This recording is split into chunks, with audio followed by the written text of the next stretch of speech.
I'll make a very brief contribution and probably pretty much in line with the contribution from Ms Purcell before me.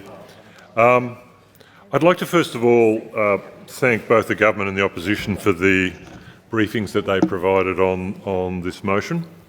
And I think it's clear that all parties recognise the challenges that confront not simply our ambulance service but the health industry as a whole, and whether that be our rapidly growing population, workforce shortages, post-COVID bulges in demand. At the same time, I guess it's also really hard sometimes to get clarity as to the nature of the problem. There is so much noise in the public domain, for want of a better term, some of it valid, some of it overblown. And it's very hard, I think, for many people to get a sense of exactly, how is the situation within the service. I guess for me, I can come at this from a fairly direct and personal focus.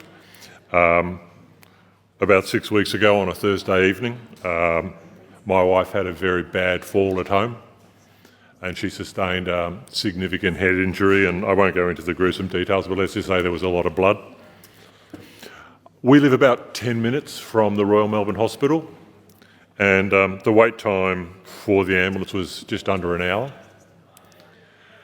at which point in time we were attended by 3 magnificent ambos, Micah paramedic and a 2-person ambulance crew, who were just superb, handled the situation with incredible compassion and professionalism.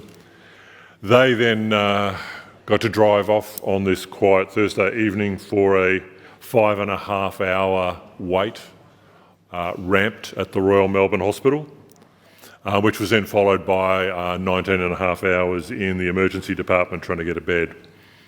So, based on a random sample of 1, I would have to say that clearly the ambulance service is profoundly challenged. And in making those comments, I would like to make it abundantly clear that in terms of both the ambos and the hospital staff, they were just totally professional and committed. And I have nothing but admiration for those health professionals. But if there was any doubt in my mind as to the severity of the situation that confronts us, and I think like many people in this chamber, I've spoken to a range of ambos and paramedics, and clearly, the system is broken, and there needs to be things done. And I think there's agreement within this chamber that things do need to be done.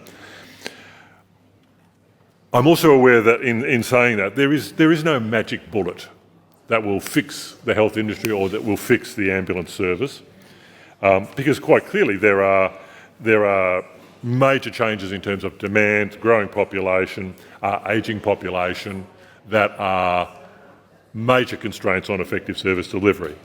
That said, when I hear statements from some members here that actually things are getting better, I do find that a little challenging to accept. I'm also aware that there is a lot happening between the government, health providers, the ambulance union and other key stakeholders, and those are important changes, and we wish the government and those stakeholders every success in trying to address them. And I think Ms Purcell had raised this before, because the reality is this inquiry is not going to hit the deck for the best part of a year. And I think it would be a wonderful thing if when we come to that point, it's all fixed, but I don't think it will be. So we would suggest that, given that time frame, this is a good motion to support. It's a good thing to put a flag in the ground.